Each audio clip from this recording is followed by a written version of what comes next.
akan melakukan pengecekan kesadaran terlebih dahulu, apakah ada penurunan kesadaran tidak, dan juga kita akan mengevaluasi EKG-nya. Kita akan melakukan listen feel untuk melihat gerakan dadanya apakah bergerak normal dan juga mendengarkan hembusan nafasnya.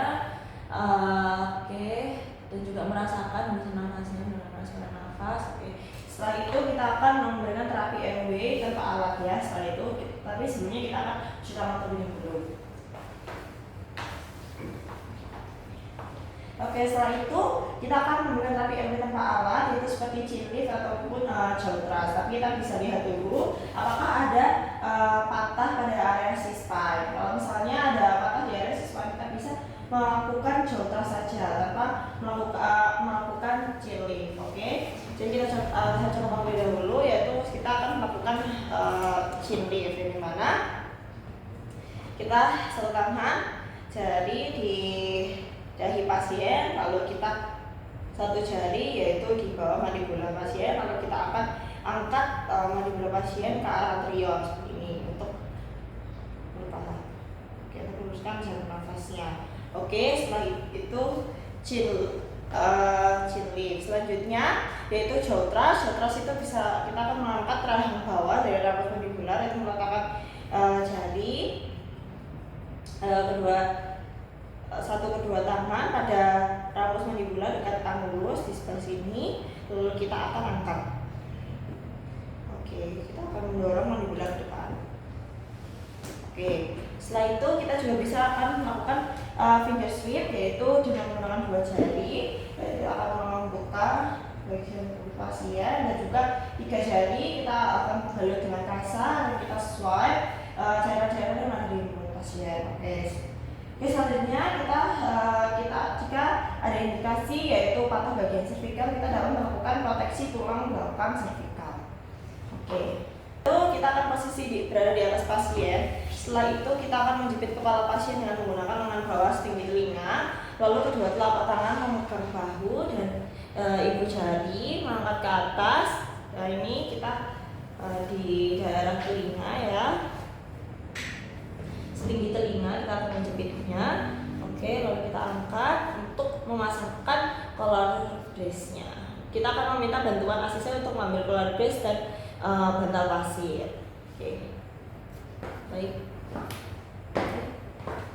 bisa ditolong memasangkan. Kita akan menaruhnya di bawah. Oke, setelah itu setelah itu kita akan melakukan collar brace-nya, polanya sesuai sisi belakang dari leher, lalu kita akan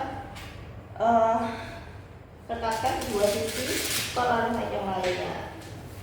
Lalu kita akan evaluasi kembali untuk collar brace-nya, jangan terlalu ketat dan juga terlalu longgar. Lalu kita akan memasang bantal pasien di kedua sisi leher juga, dan perhatikan posisi dan kenyamanan pada pasiennya. Oke, selamat siang Bapak, perkenalkan dengan saya dan Susanti yang menjalani hari ini. Untuk hari ini kita akan melakukan tata laksana terapi airway ya Pak, dengan menggunakan alat pada pasien ini atau pada keluarga Bapak. Jadi Bapak bisa tanda tangan dulu di punggung Pak ya, nanti tandanya bersedia. Sebelumnya saya akan mengecek dulu akan melakukan pengecekan kesadaran dengan yaitu melakukan evaluasi airway, yaitu low listen feel untuk melihat gerakan dadanya dan juga merasakan udaranya atau hembusan nafasnya, dan juga mendengarkan apakah ada suara nafas. Oke, setelah itu saya akan mencuci tangan sebelum melakukan tata laksananya. Oke, untuk selanjutnya kita akan melakukan pemasangan nasopharyngeal tube ya. Untuk nasopharyngeal airway, yaitu saya akan menggunakan kelingking pasien untuk mengukur alat nasopharyngeal. Oke, setelah itu saya akan memberikan lubrikan. Saya akan memberikan lubrikan untuk memasukkannya. Saya akan memasukkannya dengan yang tajam itu di posisi yang lateral. Saya akan memasukkannya. Selanjutnya kita juga akan memasang di sisi bagian kirinya kiri pasien. Baik, selanjutnya kita akan melakukan oropharyngeal airway, pemasangan oropharyngeal tube. Untuk kita akan mengukur terlebih dahulu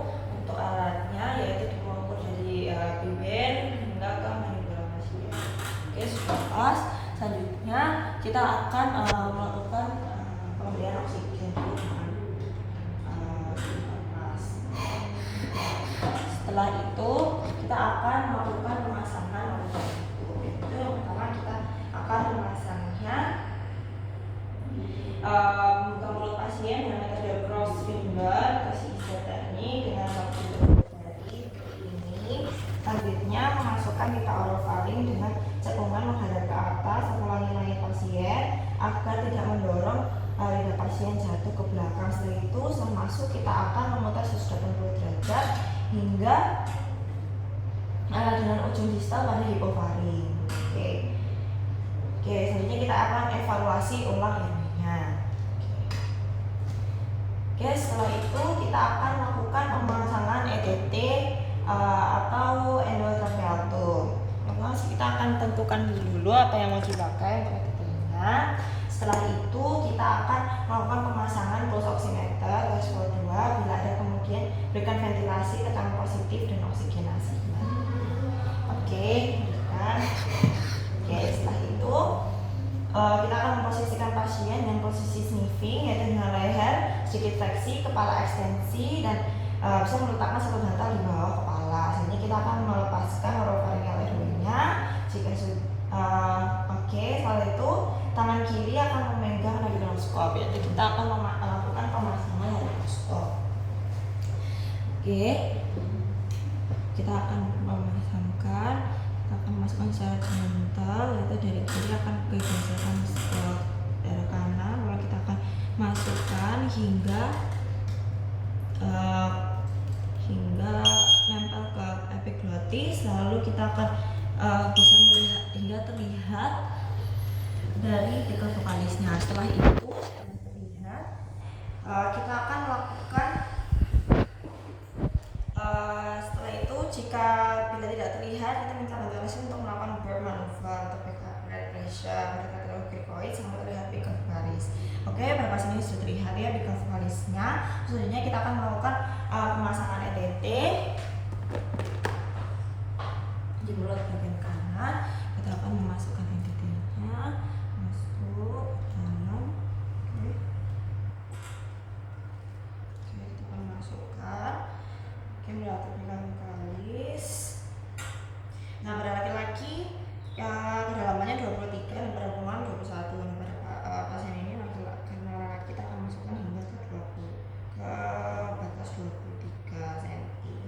Selanjutnya, setelah itu saya akan melepaskan ini.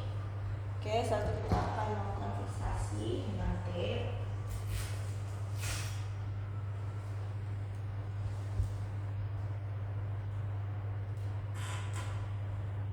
Kita akan melepaskan laryngoscope juga.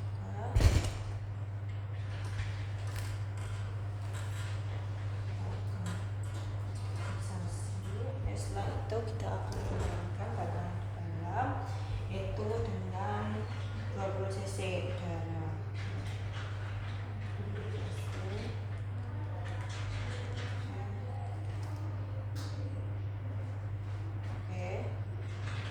Setelah itu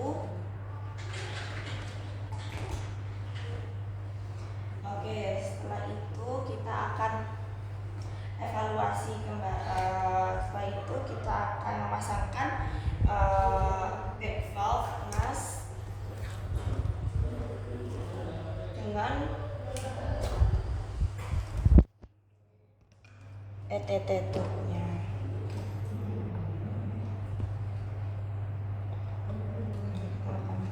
Kita akan masukkan oksigen sekitar 10 hingga 12 liter per menit. Setelah itu, setelah selesai kita akan evaluasi untuk pemasangan dengan mendengarkan melalui stetoskop. Jika pengembang kedua parunya bila hanya terdengar suara pada salah satu paru, berarti masuk ke salah satu bronkus dan kepaskan cuff dan tarik ETT. Lalu ulangi evaluasi, jika terdengar sama dengan kedua parunya berarti sudah benar, kembangkan cuff. Bila dada tidak terlihat mengembang dan pada auskultasi terdengar gargling ya epigastrium, berarti terjadi intubasi esofagus, maka akan dikempeskan cuffnya dan juga tarik ETT. Ulangi pemasangan ETT. Oke, baik, setelah selesai pemasangan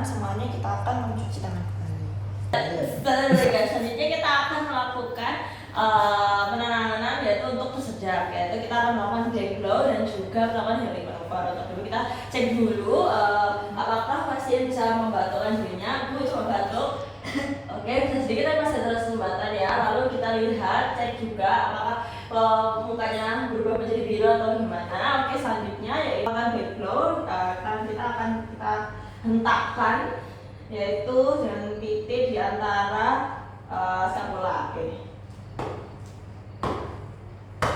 Akan melakukan back blow jika obstruksinya tidak bisa keluar, kita bisa menggunakan Heimlich maneuver yaitu dengan kaki saya di sela-sela kaki pasien, lalu kita akan mengepalkan tangan di daerah sekitar epigastrium. Selanjutnya ibu akan menunduk ya ibu, lalu kita akan hentakkan sebanyak 5 kali. 1, 2, 3, 4, 5. Oke, jika misalnya obstruksi sudah keluar, kita cek lagi ya apakah ibu bisa bernafas dengan baik. Oke, jika misalnya masih ada obstruksi dan pasien belum kesadaran, kita bisa melakukan CPR.